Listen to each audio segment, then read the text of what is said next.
सब्जी वाले गोलगप्पे। आशापुर नाम का एक गांव था जहां एक गरीब परिवार रहता था। उनके परिवार में अशोक नाम का एक आदमी था। उसके परिवार में उसकी पत्नी, उसके दो बेटे, एक बहू और दो पोता पोती रहते थे। एक दिन शाम होते ही उनकी गली में गोलगप्पे बेचने वाला आता है।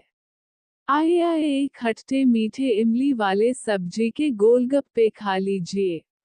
गोलगप्पे की आवाज सुनकर तभी अशोक के घर के सामने वाला विनोद अपने परिवार के साथ बाहर गोलगप्पे खाने आता है। अरे वाह गोलगप्पे वाले भैया, आप तो एकदम ईद का चांद हो रहे हो। बड़े दिनों में आज दर्शन दिए हैं। अरे भाई साहब, गांव गया हुआ था बच्चों को लेकर, बस इसी वजह से ठेला नहीं लगा पा रहा था। तभी विनोद का पोता सोनू कहता है, दादाजी दादाजी, मुझे सब्जी वाले गोलगप्पे खाने हैं। आहा, क्यों नहीं मेरे लाडले बेटे, भाई साहब मेरे पोते को पेट भरकर गोलगप्पे खिलाओ भाई। हाँ जी ठीक है जी। देखते ही देखते पूरे मोहल्ले के लोग उसके ठेले पर भीड़ लगा लेते हैं। वहीं दूसरी तरफ अशोक का परिवार उन्हें देखकर अपना जी ललचा रहा होता है। तभी अशोक की पत्नी उससे कहती है, मेरा तो सब्जी वाले गोलगप्पे देखकर जी बड़ा ही ललचा रहा है। हाँ माँ जी, मन तो मेरा भी बड़ा ही कर रहा है सब्जी वाले खट्टे गोलगप्पे खाने का। पिताजी पिताजी, हमें भी गोलगप्पे खिला दो ना।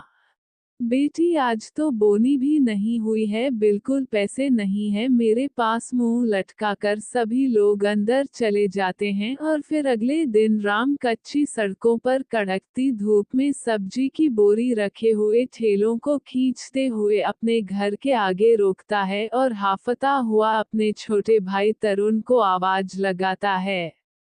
तरुण, अरे ओ तरुण, बाहर आकर सब्जी की बोरी उतरवा दे। अंदर से आवाज लगाता हुआ तरुण कहता है, आया भैया। दोनों भाई तेज धूप में ठेली से बोरी उतारते हैं।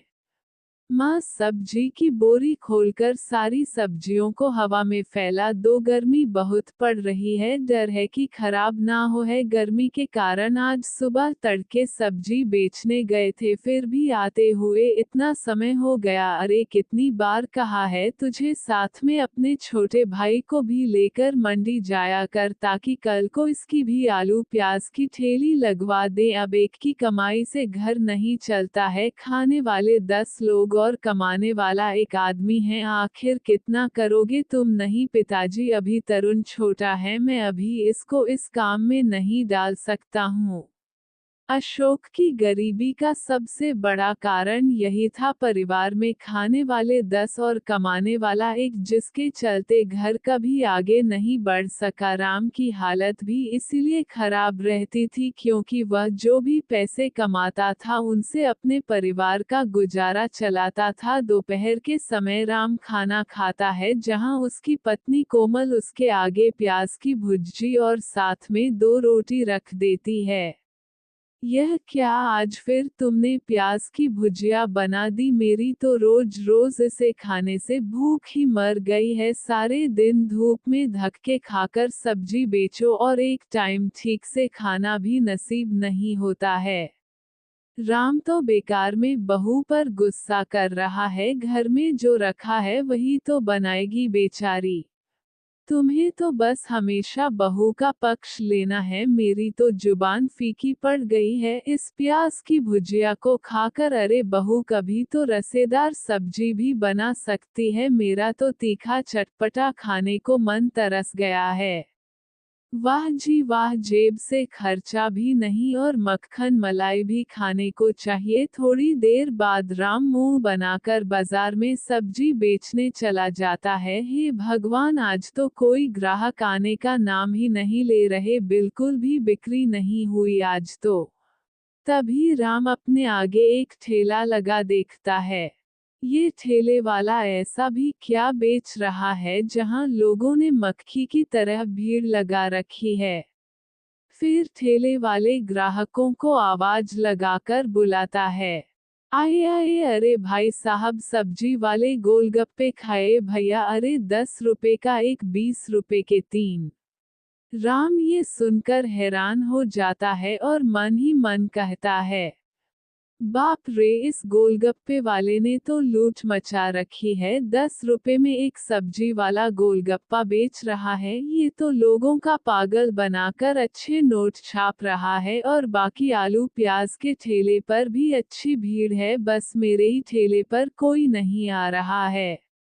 ऐसे ही कुछ दिन तक चलता रहता है और कुछ टाइम बाद राम थोड़ी और पूंजी लगाकर हरी सब्जी के साथ आलू प्याज भी बेचने लगता है, लेकिन घमस गर्मी के चलते अब सब्जियां गलने लगती हैं, जिसे देखकर माला कहने लगती है, हे भगवान, इतनी गर्मी के कारण सारी सब्जियां गलने लगी हैं। अरे बहू, एक काम कर, इनमें से ठीक से आलू निकालकर आलू की कचौरी बना ले और हरी सब्जियों में से ठीक से निकालकर हरी चटनी बना लियो। ठीक है माँ जी। फिर बहू आलू उबालकर आटा मलकर गर्मा गर्म कचौरी बनाने लगती है और साथ में फूली फूली पूरी भी। तभी माला की पोती मुनिया एक छोटी सी पूरी बनाकर खुशी खुशी अपनी माँ से कहती है, मामा ये छोटी सी पूरी भी मेरी तेल में तल दो ना, मुझे ये खानी है। अच्छा ठीक है लाओ। बहू जैसे ही उसकी पूरी को तेल में तलती है वो पानी पूरी की तरह तरह फूल जाती है और मुनिया उसमें हरी हरी चटनी में पानी मिलाकर उस पूरी में भरकर खाने लगती है। माँ, इस पूरी के अंदर यह पानी भरकर बिल्कुल गोलगप्पे की तरह लग रहा है ना। मुनिया की बात सुनकर उसकी माँ के दिमाग में एक जुगाड़ आता है। राम सब्जी बेचने चला जाता है और शाम को सूरभ बहुत ही स्वादिष्ट मिक्स वेज की सब्जी बनाती है और साथ में परात में आटा और सूजी गूंथती है। तभी बाहर से माला ये सब देखकर कहती है, अरे बहू, आज ये इतनी सारी मिक्स वेज की सब्जी किसके लिए बनाई है और यह आटा सूजी अलग अलग क्यों मान रही है? आज कुछ खास बना रही है क्या माँ जी? हरी सब्जियों में से इतनी सारी सब्जियां निकली थी और अगर मैं ना बनाती तो ये खराब हो जाती, इसलिए आज मैं सब्जी वाले गोलगप्पे बना रही हूँ। अरे वाह बहू, फिर तो मजा ही आ जाएगा। ला धनिया पुदीना की चटनी मैं बना देती हूँ। सभी ससुराल वाले मिलकर हलवाई की तरह गोलगप्पे बनाते हैं और सुरभि उन्हें मंदी मंदी आंच पर तेल में तलती है। थोड़ी देर बाद एक टोकरी भरकर गोलगप्पे बनकर तैयार हो जाते हैं और साथ में खट्टा मीठा पानी भी बनकर तैयार हो जाता है। कुछ देर बाद सुरभि अपने गरीब परिवार को सब्जी वाले गोलगप्पे बनाकर खिलाती है, क्योंकि वह कब से इनकी इच्छा अपने मन में मार कर बैठे हुए थे, जो खाने के बाद सभी को बहुत पसंद आते हैं। तभी अशोक खुश होकर कहता है,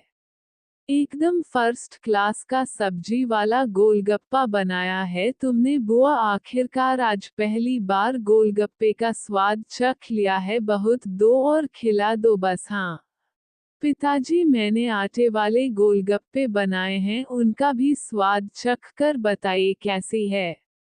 अरे हाँ हाँ, क्यों नहीं। एक एक करके सुरभि सबको गोलगप्पे के अंदर मिक्स वेज की सब्जी की फिलिंग भरकर खिलाती है और आखिरकार गरीब ससुराल वालों का सब्जी वाले गोलगप्पे खाने का ख्वाब पूरा हो जाता है। और कुछ दिन बाद सुरभि अपने घर के आगे ही सब्जी वाले गोलगप्पे का ठेला भी लगा लेती है और दूसरे गोलगप्पे वाले से कम दाम में बेचने लगती है। कुछ नया और अच्छा देखकर उसके ठेले पर ग्राहक आने लगते हैं, जिससे उसकी अब खूब अच्छी खासी आमदनी होने लगती है, जिससे बहू अपने गरीब परिवार के दिन अब धीरे धीरे सुधारने लगती है। अब वो सब लोग खुशी खुशी रहने लगते